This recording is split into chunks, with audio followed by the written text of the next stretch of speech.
ప్రతి క్షణం సమాజం కోసం మీ మిత్ర న్యూస్.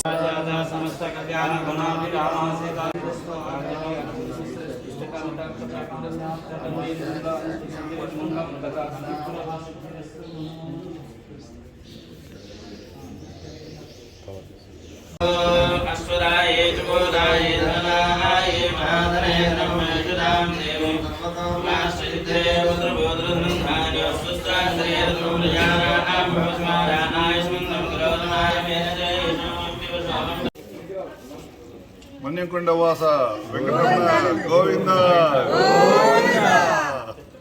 ఈరోజు లక్ష్మీ వెంకటేశ్వర స్వామి దేవాలయం మన్యంకొండ దర్శించడం జరిగింది. నిజంగా ఇది రెండవ తిరుపతిగా మన తెలంగాణ కొరకు పేరుగాంచింది.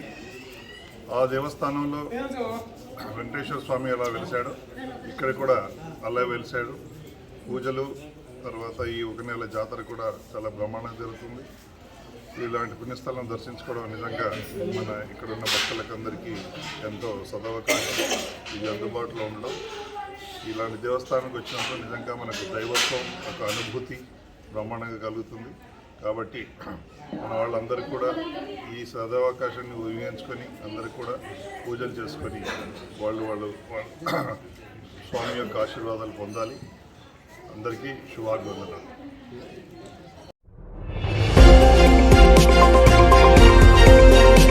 ప్రతి క్షణం సమాజం కోసం మీ మిత్ర న్యూస్.